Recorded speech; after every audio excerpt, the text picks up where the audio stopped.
Hey, I'm Janet Stewart. Normally I sit behind this desk to bring you the news on CBC Winnipeg News at 6, 5:59 technically. But the Junos are on tonight, and that means everything's been bounced around on the primetime schedule, including us. We've been bounced right off the regular TV news. But we're still working for you today. So let's go downstairs, check in with the reporters, and see what they've been working on. Emily Brass and Tyson Kostyk, our editor here, have been working on our top story tonight. It's quite a serious one, isn't it, Emily? Yes, Janet, it's a bit overwhelming, actually. Shamattawa First Nation dealing with so many problems right now. Youth mental health and suicide, violence and addictions, lack of infrastructure, lack of social services, and then just last Thursday, this devastating fire at a senior's home. Lots of people are homeless, and so now the First Nation has declared a state of emergency, and they're begging for government help. Dozens of elders lost their homes as a fire ripped through a seniors complex. The community had no choice but to stand and watch. Shamattawa First Nation's only fire truck is out for repairs in Winnipeg. Chief Jordan Hill says the community is overwhelmed, and today he declared a state of emergency. I'm tired, I'm hurt, and I'm pissed off. The First Nation has asked Ottawa for help for the displaced seniors fast. The winter road into Shamattawa will only stay open another week or so, likely too late to ship trailers or the broken fire truck. Even more troubling right now for Chief Hill is the mental health crisis facing young people. They have no future. They got no place to look up to.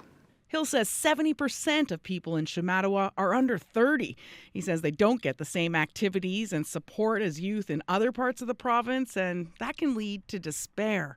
A teenage girl recently commits suicide after asking for help and not getting it.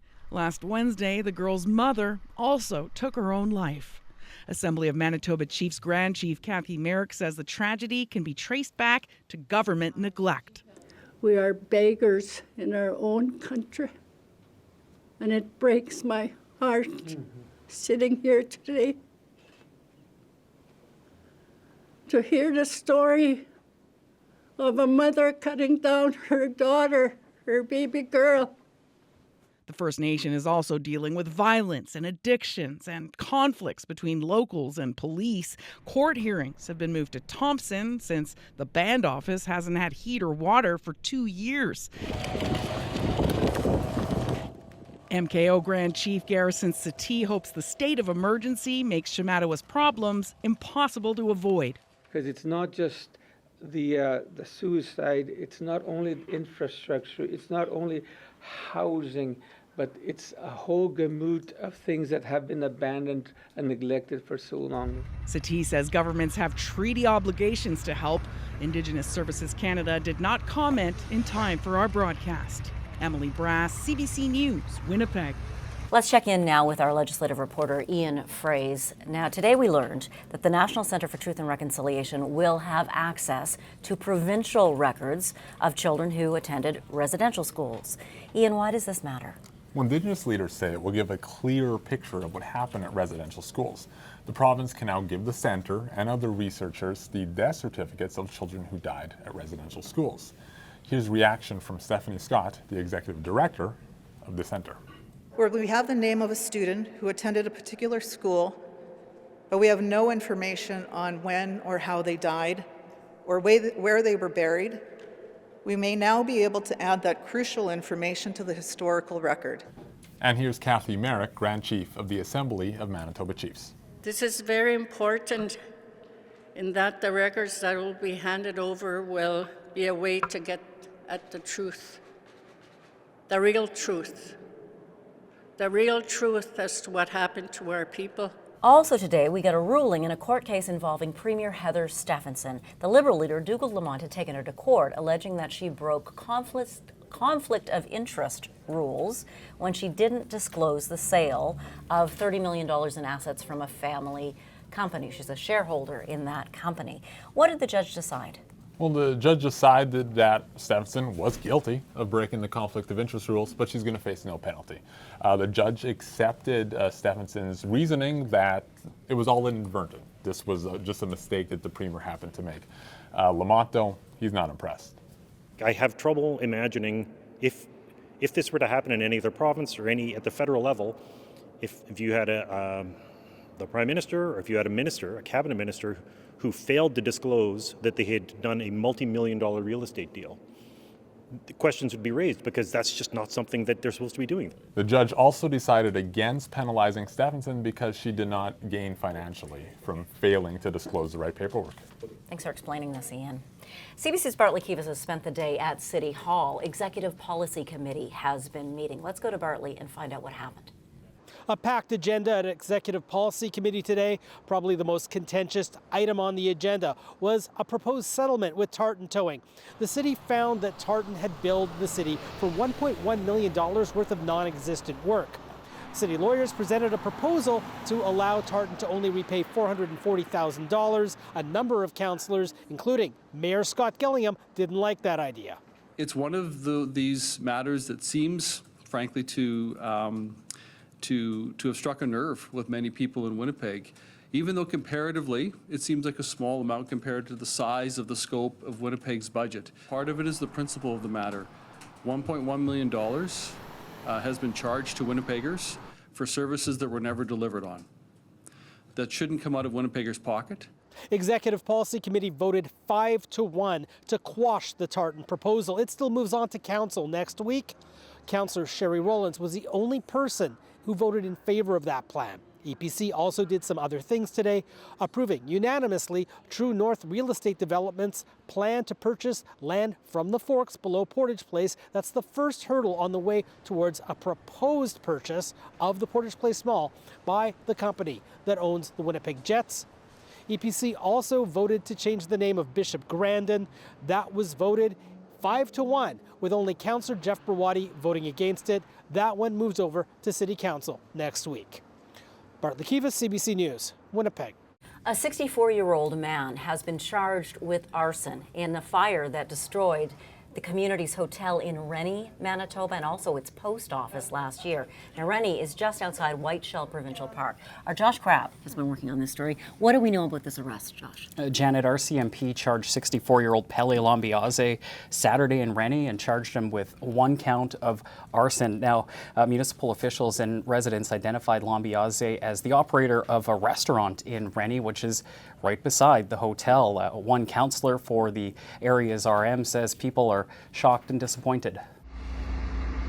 Flames consumed the Rennie Hotel in the early morning hours of December 8th. The fire destroyed the business, which was also home to a Canada Post outlet that served area residents. Hotel owner Uma Bilamoria says the loss of the business has been hard on her and her husband. Police previously announced the fire was deliberately set. RCMP spokesperson Tara Seal wouldn't comment on any motive or say exactly how the fire was started, but hopes the arrest helps the community.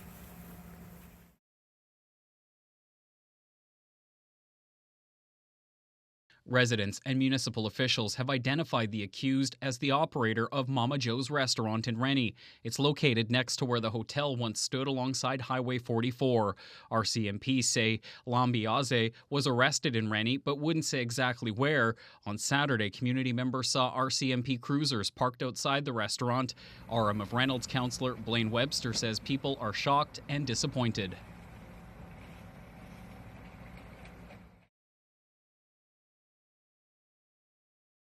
The hotel was built back in 1939 and had served as a popular gathering spot in the community for many years. Villamoria says she's relieved an arrest has been made.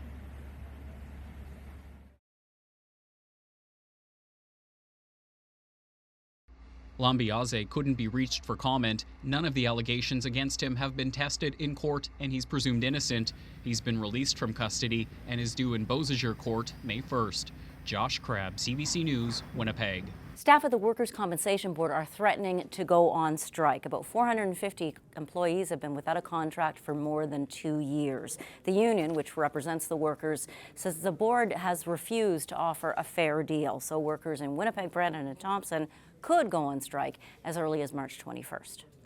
Hey there, welcome to Studio 42. Nice big windows in here, and the sun has been beaming in here all day long. Nice to see that to start off the week, although it is a little cool.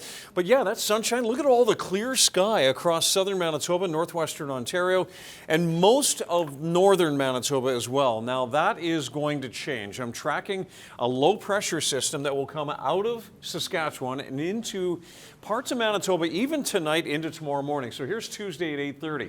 Already seeing some snow into Flin Flon, Thompson. You'll get yours tomorrow as well. Here in the south, we've got a sun-cloud mix, but ahead of this cold front, as the low moves toward us, winds are very strong and generally in the Red River Valley out of the south, and we've got all of this swath of snow across parts of northern Manitoba. So that's Tuesday afternoon, and then Tuesday night, the snow continues, starts to move on Wednesday out to the east, and we've got a sun-cloud mix and lighter winds on Wednesday across into southern Manitoba. So let's look at the wind velocities, and specifically in the Red River Valley. And when you look at the brighter colors moving across the map here, there's Tuesday morning, and then we get into the pink type colors and purples. We've got gusts to 70 in Emerson, 65 in Winnipeg, 70 in Ericsdale, pretty close to that in Gimli and Fisher Branch. And that will be in the afternoon, and it stays fairly strong on into the evening hours as well.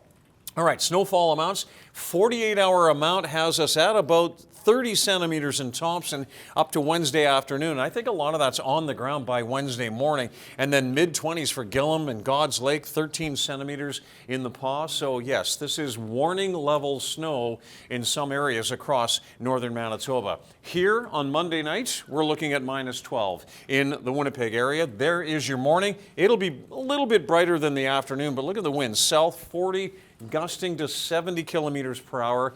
It's been cold, so that new snow that fell on Saturday could be blowing around. Might see some visibility issues. Across the north, this is the Tuesday only snowfall, anywhere up to 5 centimeters, Flin Flon, Lynn Lake, 2 to 4 in Thompson, but a lot more snow on Tuesday night into Wednesday. And for the south, it's more about the wind. It will be above zero in the west. I'm expecting a temperature right around that minus 3 in Winnipeg there. The winds still strong through Emerson, 40 gusting to 60 in Steinbach. So still strong outside the Red River Valley and strong with a sun cloud mix as well in northwestern Ontario, but temperatures will be pretty much close to seasonal. Going forward, we're warm again, or mild, I should say, or seasonal on Wednesday, but then we cool off. Second half of the week, quite cool. Could see more flurries on Thursday.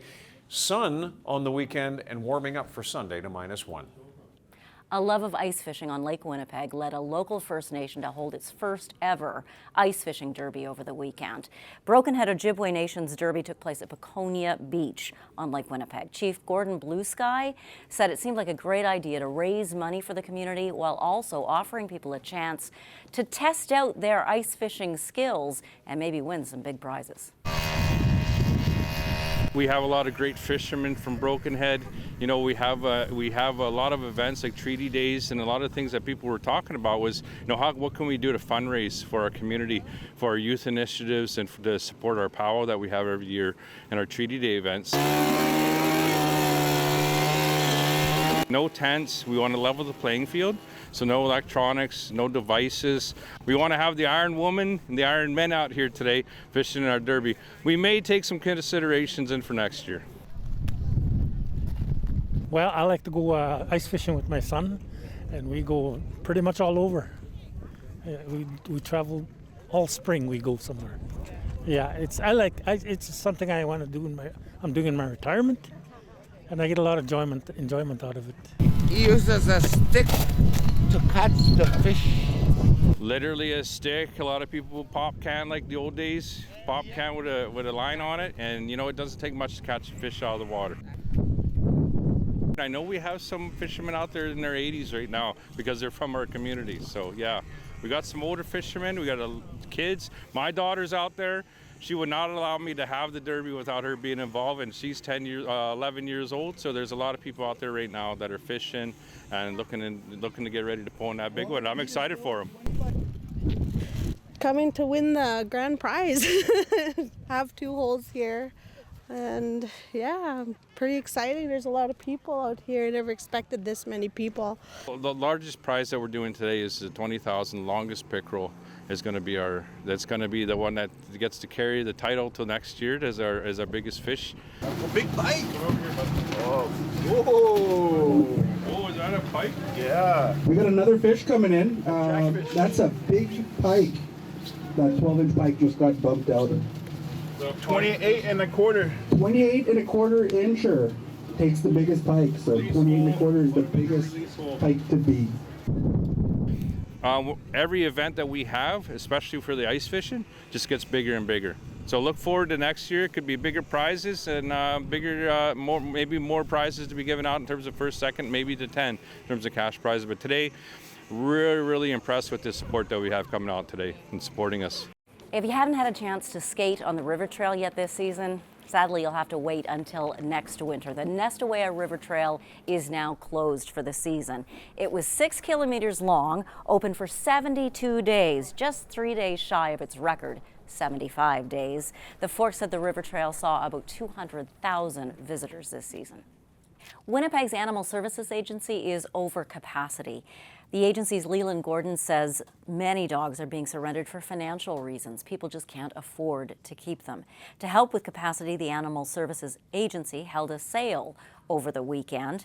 They're still looking for foster homes, though. Gordon urges people to think carefully about their finances and the cost of veterinary care before taking a dog home. And they're struggling, which we're very empathetic with. And then what's happening is they're going out and getting a dog. So they're struggling taking care of themselves, and now they have a dog which has all these additional expenses to care for that dog, from that high quality food to the annual veterinary care, right? And then what happens is they're unable to do those things, and then eventually the dogs make their way to animal services or other animal shelters in our area. Those who don't want to make a lifelong commitment can still help by taking adoptable dogs out on a doggy date. The program lets people take dogs out like a library book for up to a week. The dogs will have bright shirts advertising that they are up for adoption. Take them out in public, show them off. The Kildonan Place and Grant Park malls will let you bring a doggy date indoors with you. The more people you introduce your doggy date to, the better chance they'll find a forever home.